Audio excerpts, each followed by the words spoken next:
ಕಲಬುರಗಿ ಜಿಲ್ಲಾಧಿಕಾರಿಯ ಬಗ್ಗೆ ವಿವಾದಿತ ಹೇಳಿಕೆ ಪೊಲೀಸರಿಂದ ಎಂಎಲ್ಸಿ ಎನ್ ರವಿಕುಮಾರ್ ವಿಚಾರಣೆ ನಡೀತಾ ಇದೆ. ದಕ್ಷಿಣ ಎಸಿಪಿ ಕಚೇರಿಯಲ್ಲಿ ನಡೆದಂತಹ ವಿಚಾರಣೆ.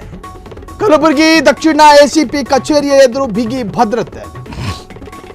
ಭಾರತದ ಪ್ರಜೆಯನ್ನ ಭಾರತ ಸಾಂಪ್ರದಾಯಿಕವಾಗಿ ಶತ್ರು ಎಂದು ಪರಿಗಣಿಸಿರುವಂತಹ ಪಾಕಿಸ್ತಾನಕ್ಕೆ ಹೋಲಿಕೆ ಮಾಡೋದು ಹೊಟ್ಟೆಗೆ ಅನ್ನ ತಿಂದು ಮಾತನಾಡೋ ಮಾತದಾಗಿರಲಿಲ್ಲ, ಬೇರೆಯೇ ತಿಂದು ಮಾತನಾಡಿದಂತಿತ್ತು. ಕಲಬುರಗಿ ದಕ್ಷಿಣ ಎಸಿಪಿ ಕಚೇರಿ ಎದುರು ಬಿಗಿ ಭದ್ರತೆ.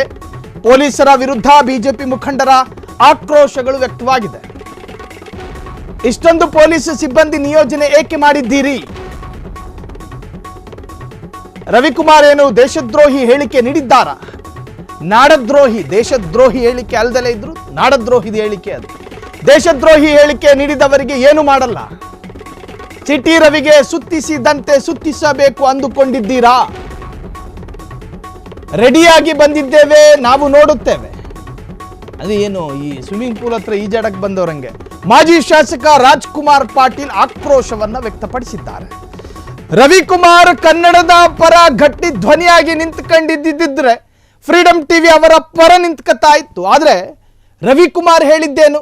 ಒಂದು ಭಾರತೀಯ ಪ್ರಜೆಯನ್ನ, ಅದರಲ್ಲೂ ಕರ್ನಾಟಕದ ಕನ್ನಡಿಗನನ್ನ ಅಥವಾ ಕನ್ನಡಕ್ಕೆ ಸಂಬಂಧಪಟ್ಟ ಒಬ್ಬ ಪ್ರಜೆಯನ್ನ ಪಾಕಿಸ್ತಾನದಿಂದ ಬಂದವರ, ಪಾಕಿಸ್ತಾನಕ್ಕೂ ನಮಗೇನು ಸಂಬಂಧ ರೀ? ಭಾರತಕ್ಕೂ ಪಾಕಿಸ್ತಾನಕ್ಕೂ ಸಾಂಪ್ರದಾಯಿಕ ಶತ್ರುತ್ವ ಇದೆ. ಆ ದೇಶವನ್ನ ಯಾಕೆ ಪದೇ ಪದೇ ಜಪ ಮಾಡ್ತೀರಾ? ದಿನಕ್ಕೆ 40 ಸಾರಿ ಅಸದುದ್ದೀನ್ ಓವೈಸಿ ಪಾಕಿಸ್ತಾನ ಅನ್ನೋದಿಲ್ಲ.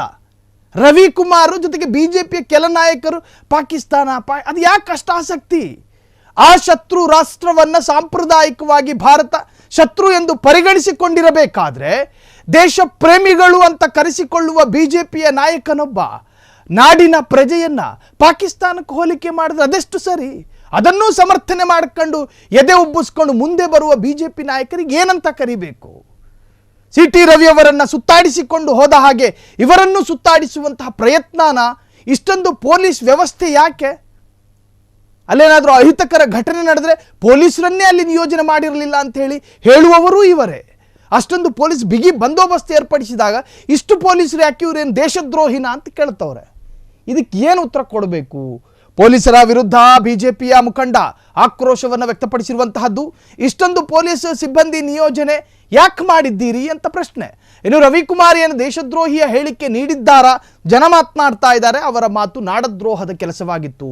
ದೇಶದ್ರೋಹಿ ಹೇಳಿಕೆ ನೀಡಿದವರಿಗೆ ಏನೂ ಮಾಡೋದಿಲ್ಲ. ಸಿಟಿ ರವಿಗೆ ಸುತ್ತಿಸಿದಂತೆ ಸುತ್ತಿಸಬೇಕು ಅಂದುಕೊಂಡಿದ್ದೀರಾ?